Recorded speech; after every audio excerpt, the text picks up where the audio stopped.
اجماع پرفارم کرنا ہے تو اس کے لیے مین کنڈیشن یہ ہے کہ جو بھی میٹر ہے نہ تو وہ قرآن پاک میں واضح ہے نہ ہی وہ کسی حدیث سے ثابت ہوتا ہے، تو اس پوائنٹ پہ ہم اجماع پرفارم کر سکتے ہیں۔ اگر کوئی بھی میٹر قرآن پاک یا حدیث میں واضح ہے یا کہیں سے بھی اس کا کوئی ایویڈنس ملتا ہے تو اس پہ ہم اجماع پرفارم نہیں کر سکتے۔ یہ بھی ایک مین کنڈیشن ہے اجماع کو پرفارم کرنے کی۔ اگلی جو ہیڈنگ ہے وہ ہے امپورٹنس آف اجماع ان دی لائٹ آف ہولی قرآن۔ قرآن پاک کی سورۃ النساء میں اجماع کی امپورٹنس آئی ہے۔ سورہ نساء کی کچھ ایسی آیات ہیں، کچھ ایسی ورسز ہیں جس سے ہمیں اجماع کی پرفارمنس کی انڈیکیشن ملتی ہے۔ نیکسٹ ہیڈنگ کائنڈز آف اجماع۔ There are two kinds of اجماع۔ فرسٹ ایکسپلیسٹ اجماع مینز واضح اجماع، سیکنڈ سائلنٹ یا سکوتی اجماع۔ ایکسپلیسٹ نام سے ہی ظاہر ہے کہ اس اجماع میں جو بھی جورسٹ ہیں وہ اپنا اوپینین واضح کر دیتے ہیں، اور جو سائلنٹ یا سکوتی اجماع ہے اس کا مطلب یہ ہے کہ ایک ایسا اوپینین جس کو نہ تو ریجیکٹ کیا جائے اور نہ ہی ایکسیپٹ کیا جائے بلکہ اس پہ خاموشی اختیار کی جائے، تو اسے کہتے ہیں سکوتی اجماع۔ ہیڈنگ ہے بیسز فار اجماع، اور اجماع کی 4 بیسز ہیں۔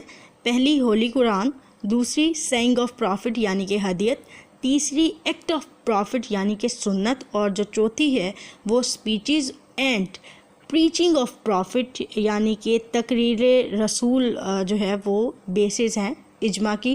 کوئی بھی شخص جب اجماع پرفارم کرتا ہے تو ان 4 باتوں کا خیال رکھتا ہے، ان 4 باتوں کو مد نظر رکھتے ہوئے ہی وہ اجماع پرفارم کرے گا۔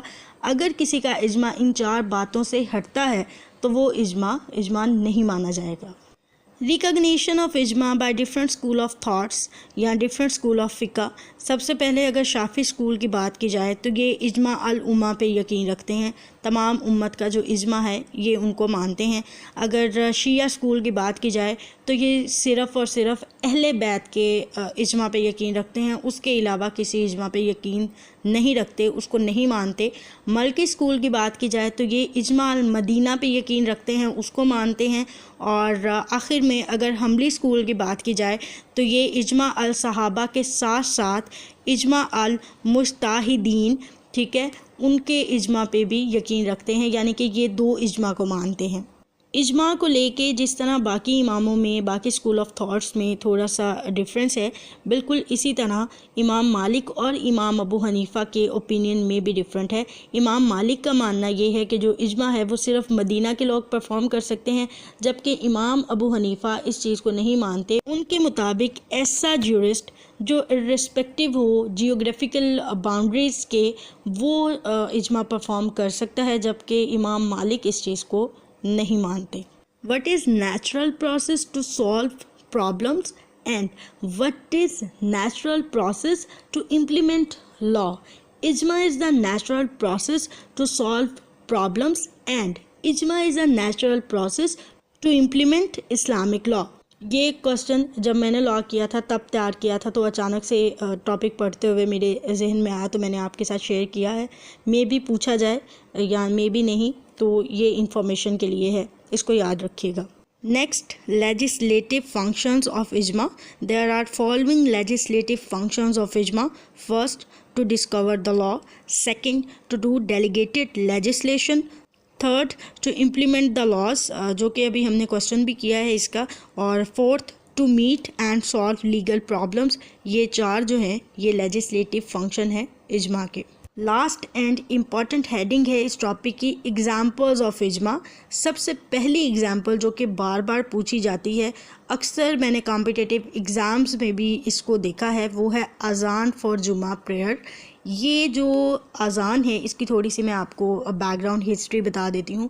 نبی کریم صلی اللہ علیہ وسلم کے دور میں جمعہ کے لیے ایک ہی اذان دی جاتی تھی، لیکن جب ہمارے 3rd خلیفہ حضرت عثمان کا دور آیا تب اسلام کافی پھیل چکا تھا اور بہت دور تک جو ہے اسلام کا بول بالا تھا، تو جو جمعہ کی اذان ہوتی تھی وہ ایک ہی ہوتی تھی اور اس کی آواز سنی نہیں جاتی تھی۔ ایسے موقع پہ اجماع پرفارم کیا گیا اور جمعہ کے لیے 2nd اذان کا حکم ہوا، کنسنسس ہوا، یعنی کہ اتفاق رائے ہوا، اور اسلام میں 2nd اذان فار جمعہ پریئر کا آغاز ہوا۔ نیکسٹ امپورٹنٹ ایگزامپل ہے تراوی پریئرز، جو تراویاں ہم پڑھتے ہیں رمضان میں آنے بھی والا ہے، اسی میں ابھی جو ہم تراویاں پڑھیں گے تو اس کے پیچھے کی ہسٹری جان لیجئے۔ ہمارے پیارے نبی صلی اللہ علیہ وآلہ وسلم نے اپنے لائف ٹائم میں صرف 2 سے 4 دفعہ تراوی پریئر پرفارم کی تھی، لیکن جب ہمارے سیکنڈ کیلف حضرت عمر کا دور آیا تو انہوں نے اجماع کو پرفارم کرتے ہوئے عشاء کے بعد اس پریئر کو ایڈ کیا، اور یہ بھی اسلام میں اجماع کی بہترین اگزامپل ہے۔ اس کے علاوہ اگزامپل ہے اجماع کی کمپلیشن آف ہولی قرآن، اور یہ واقعہ تقریباً ہم سب مسلمانوں کو پتہ ہے کہ جب جنگ میں 70 حافظ قرآن شہید ہوئے تو اس وقت حضرت عمر نے یہ سجیشن دی کہ قرآن پاک کو بک فارم میں ہونا چاہیے، اور یہ کام حضرت ابو بکر کے دور سے شروع ہوا اور حضرت عثمان کے دور میں پایہ تکمیل پہنچا، ٹھیک ہے۔ تو یہ جو فیصلہ تھا یہ بھی اجماع کی بیس پہ ہی تھا۔ نیکسٹ ایگزامپل ہے grandmother's share in property. اس سے پہلے جب اجماع پرفارم نہیں ہوا تھا تب دادی کا کوئی حصہ نہیں تھا پراپرٹی میں، لیکن جیسے ہی اجماع پرفارم کیا گیا اس اسلامک ایشو پہ یا اسلامک لاء پہ، اور ساتھ ہی 1/6 دادی کا جو حصہ تھا وہ مختص ہوا بائی پرفارمنگ اجماع۔ نیکسٹ اینڈ لاسٹ ایگزامپل ہے سسپینشن آف حدود۔ حضرت عمر کے دور میں قحط جب آیا تو اجماع کو پرفارم کرتے ہوئے اس دور کے لیے، اس وقت کے لیے حضرت عمر نے جو حد کی پرفارمنس تھی اس کو سسپینڈ کیا تھا، تو یہ بھی تھرو اجماع ہوا تھا۔ نیکسٹ ایک لیگل سا کوسچن ہے اجماع کے متعلق، if a Qazi goes wrong on question covered by اجماع، تو پھر جو ڈگری وہ دیتا ہے اس کا کیا ہوگا؟